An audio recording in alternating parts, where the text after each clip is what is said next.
Welcome back, guys. Today we're going to be going for the mandatory kit list for the Lakeland 50 Ultramarathon.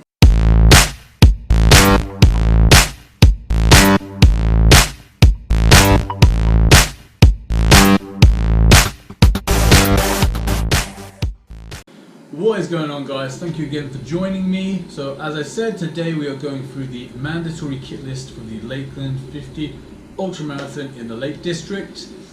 It does differ to the Lakeland 100 slightly, so if you're running that race, you would want to just go and check your list and make sure there are some differences.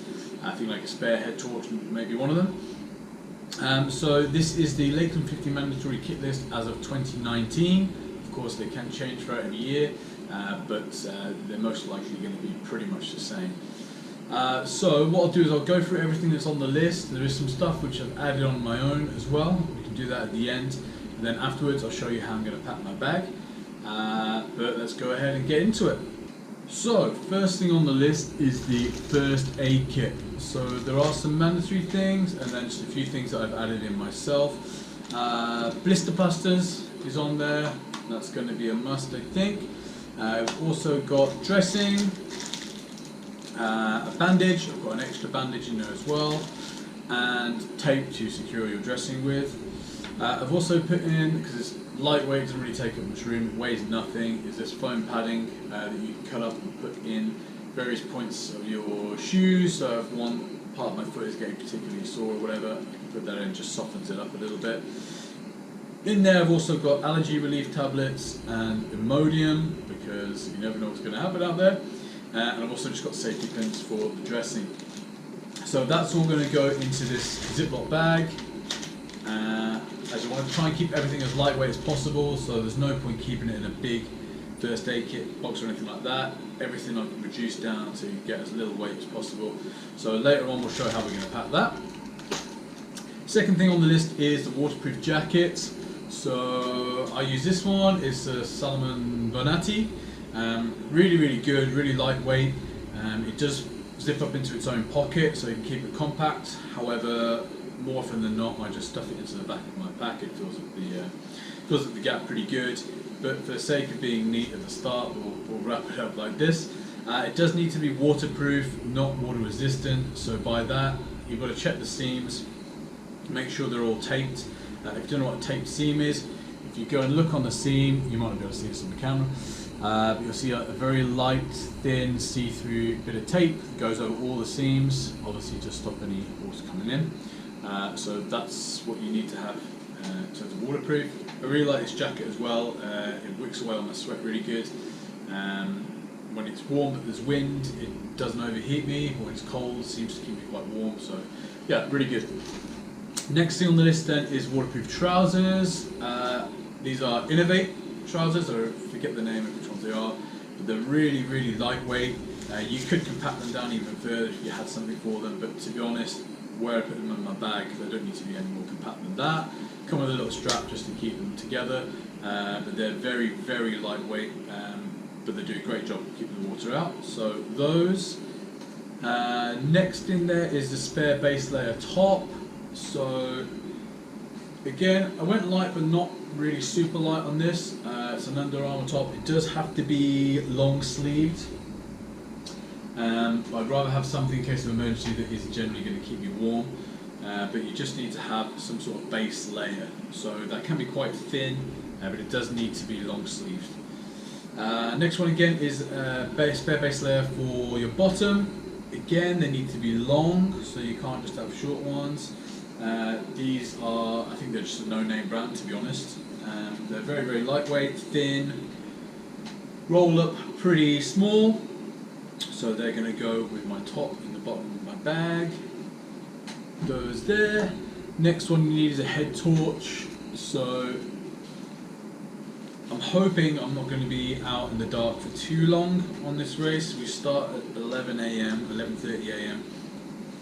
So it will probably be getting dark by the time I finish. It could even be pitch black, to be honest. If things don't go great, it could be going on into the early morning. So you do need to have a really good head torch. This is the Petzl Reactic. It lasts for a very long time. It's super bright. You can control it with your phone as well if you want. It'll tell you on the brightness you've got it, how long the battery's going to last, so you can reduce it, and you can do that via your phone. However, my phone's going to be turned off. If I need to use the whole battery on this, then something's gone very, very wrong, and I'll probably have been timed out, to be honest. So always important to get a really good head torch. You don't want to be messing around in the middle of the dark. Again, I probably won't have that in this little bag here, but for the sake now we're going to keep it. Also, I won't be taking the charging cable with me, but that's just kept in there so I don't forget it when I go to the race. Next thing we've got is a whistle, and I've actually attached this to my compass as well. I do have another little whistle on my backpack. I'm not sure if they'll accept it or not, although it's small, it's still loud, but just to be sure, I've got a slightly bigger one.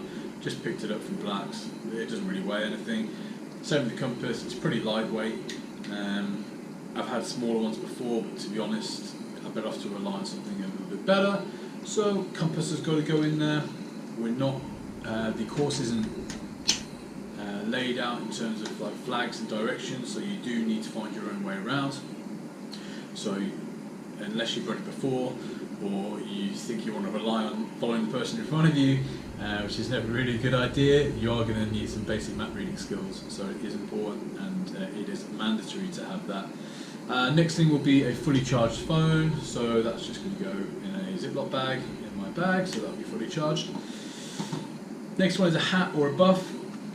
So I'll be taking my runner hat, I'll just be wearing that the whole time. I'll also take a buff as well. This is actually one from last year's Lakeland 50, so they celebrated 25 years there, so I got that. I didn't run it, but I did help out, so I've got one of those. That will most likely be around my wrist most of the time, just to wipe away sweat and stuff. Gloves. So regarding the hat, so you don't need to have a hat and a buff, you just need to have something, one or the other basically, something that's going to cover your head to keep off sun. So it says hat, but buff is acceptable. I bring both though. Next one is gloves. Again, these are quite nice, lightweight gloves. These will just get stuck in the bottom of my bag probably. I can't foresee me, unless it gets really seriously cold, I can't foresee me pulling these out, in all honesty. Foil blanket. So worst case scenario, you're stuck out there and you've got to keep warm. Need a foil blanket, that'll just slip into my pack. Emergency food. So for emergency food, all you need to have with you is 400 kilocalories worth of food. So these two together, to give you an idea, equal over 600 kilocalories. So it's not much you need to take with you. But obviously if you're getting like bigger foods, bigger bags of food or whatever that have less calories, it's probably not the best way to go. So something small, these you should finish the race with. That's what they mean by emergency food. So if these are gone by the end of the race, basically you haven't completed the race, because you're supposed to have, these are for emergencies essentially. Any food you do want to consume is going to be on top of that. So they do randomly check bags at the end of the race. So if your emergency food is gone, I do believe it's a disqualification. So just bear that in mind. Map and road book. So these are from last year. I can't imagine they've changed much, but we will get a new one this year anyway. So you've got the large scale map, which shows you where you're going, and then the road book, which gives you a turn-by-turn description of the route. There's about, let's say 9 or so pages, 9 or 10 pages, something like that, 50. If you can and you want to, you can read that beforehand, try and whip it down, make it a little bit easier for you to understand. It is a bit wordy, however, you know, they've really sort of accounted for the fact they don't want to get anyone lost, so it is very, very specific. It's a great little book, but I can imagine there'll be a lot of stopping just to make sure you're going the right way. But you're not allowed to start without either of those, so that is mandatory. Got the compass. Next one is solid cup. So this has been the topic of discussion for quite a long time. People saying, why do they need a plastic cup? Why can't they use the soft cups? People not turning up with a hard cup. So it doesn't need to be plastic, it can be metal. However, unless you've got super lightweight metal, there's a plastic one here. It cost me about £1.50 and honestly it weighs absolutely nothing. I can't see why people are complaining about having to carry this. It literally weighs nothing. You can just tuck it on your bag, numerous ways, carabiners, stick it in a side pocket. The reason for a hard cup is obviously you're going to be having hot stuff, so coffees, teas, soups, stuff like that, and you can't really have it in this. I mean, you can, but obviously the company, the organisation doesn't want to risk it, getting burnt or hurt. It's not the best idea to have coffee in these anyway. So it's mandatory to take a hard cup with you. It's not a big deal, guys, honestly. I've got that on Amazon, like I said, for about £1.50 or something like that. It weighs nothing, so go ahead and get yourself one of those because you won't be able to start the race without it. There is the soft cup as well, alright, we all know that can just get stuffed in literally any crevice. That's just for your water and everything. At the aid stations, again, weighs nothing. I think you get one of those anyway before you start the race, but bring one just in case.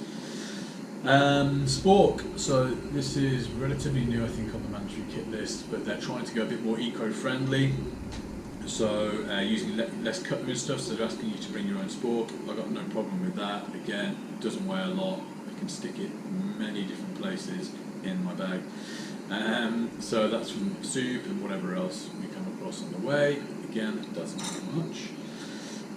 That is it for the mandatory kit list, guys. So everything else now that I've got is excess and stuff that I'm adding on myself. So first one of those is my poles. These are the black diamond distance carbon Z, so they're the more lightweight version of the carbon Z. I love these poles. You may have seen from my 32-mile training run. These things got me through that. Honestly, they're my new best friends. Gotta love these things. They're just going to go slip down the side of my right shoulder here. I'll show you how I attach those later on.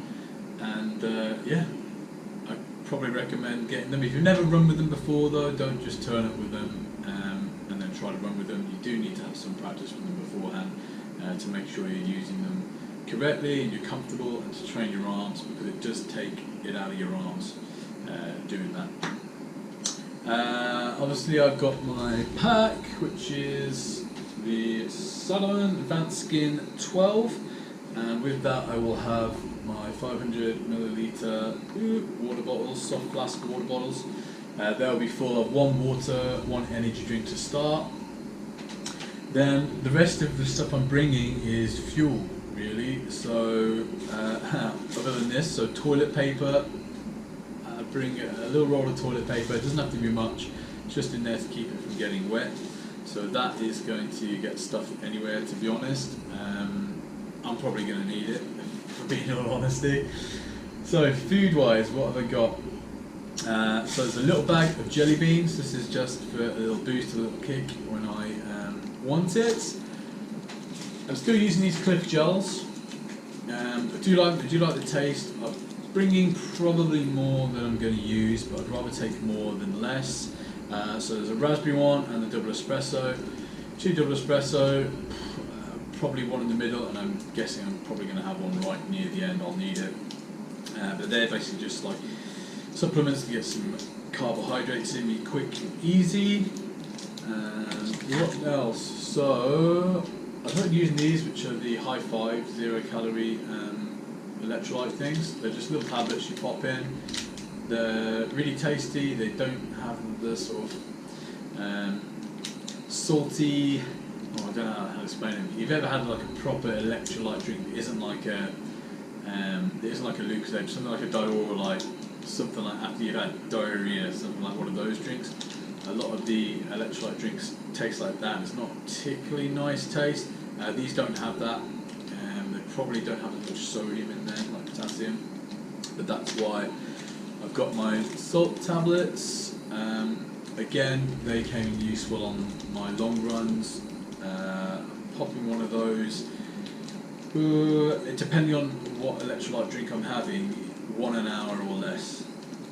I did do a salt test with myself, which maybe I'll do a video to show how I did that, see how much I'm sweating, how much I need to replace.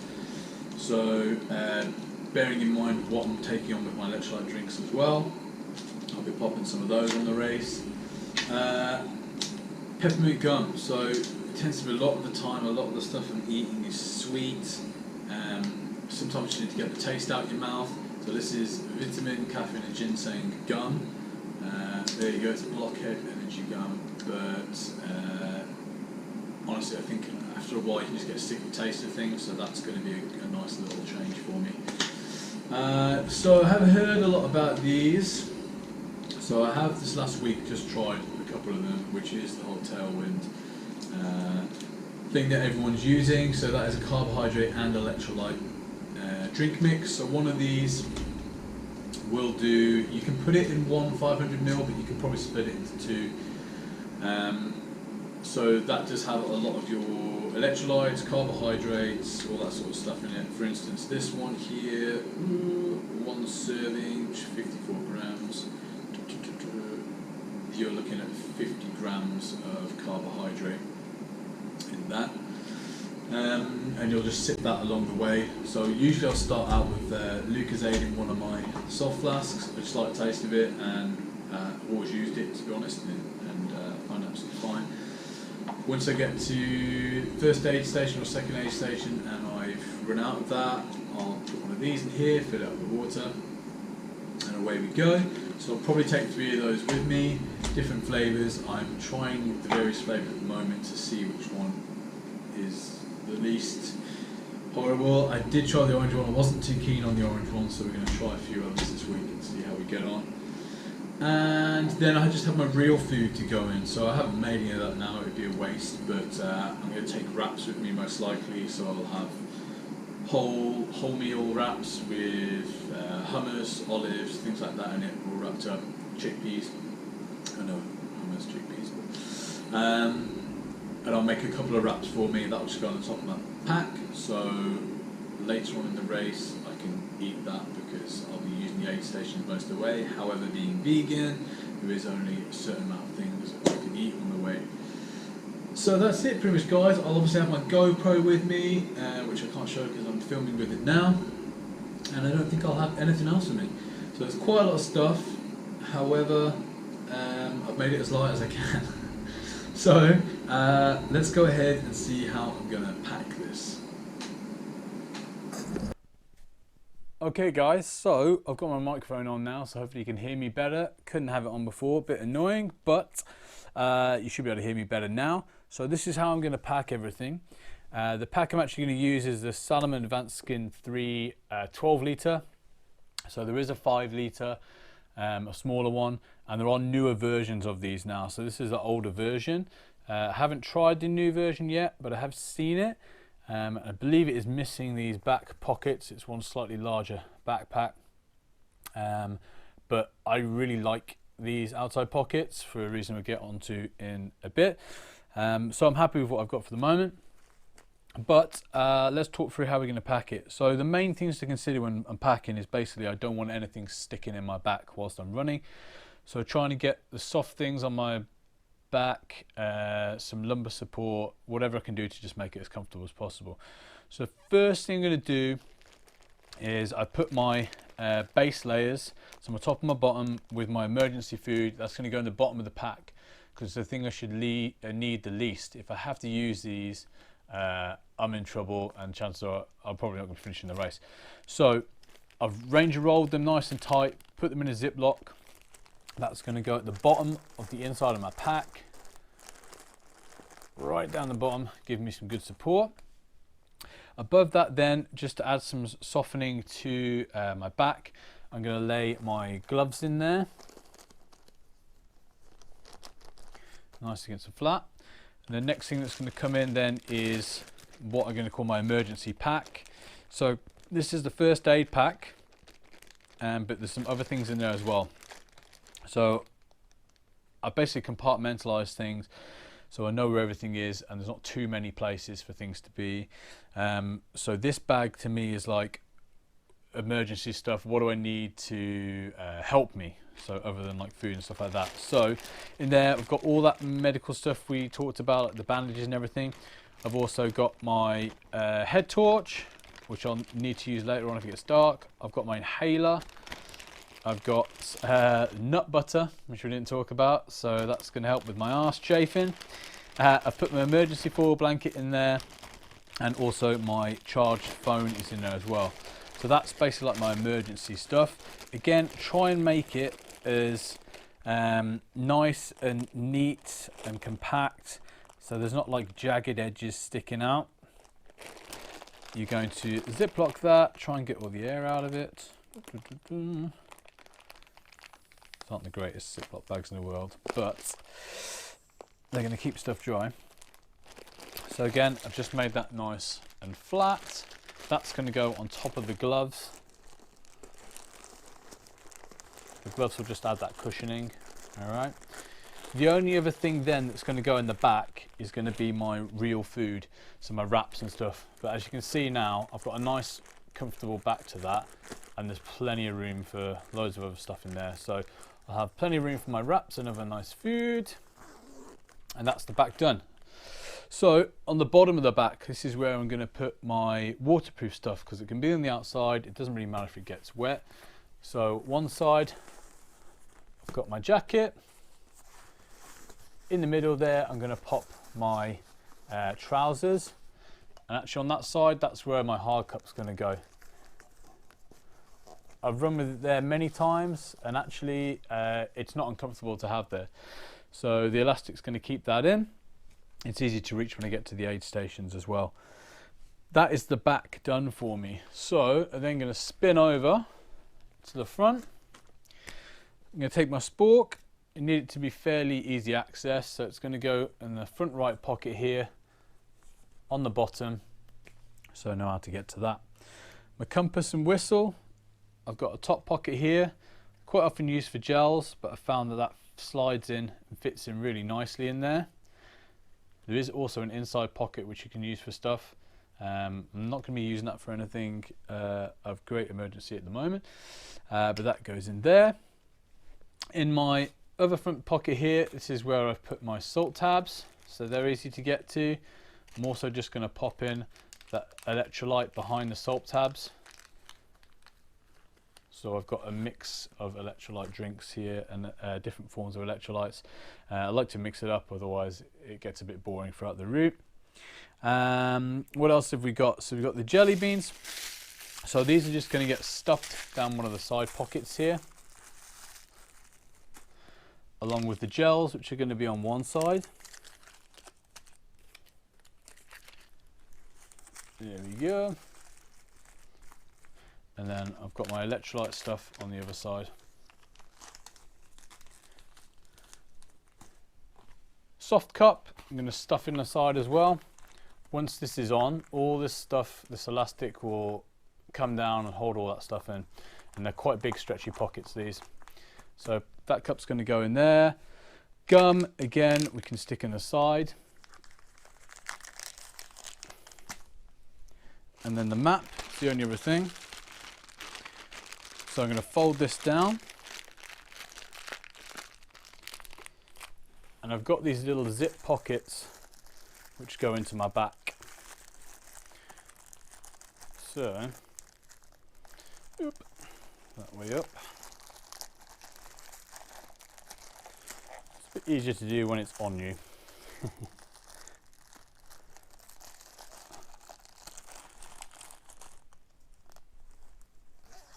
So those pockets there, I just reach around on my backside here, so I can reach around, zip it out and get the map out. Only other things to go in there now are my drinks, which slide in the front here, and my poles, which go on the back. So I'm going to show you how to put them on now, but essentially I wrap this around and they get stuck into the bottom. They'll just attach on the back like that, and they're easy access. And that, guys, is pretty much it. That's how I'm going to pack my pack. Can't think of anything else I'm going to add in for now. My GoPro, again, will just slot into these side pockets with the rest of the stuff. But that's it. We made a lot look like a little.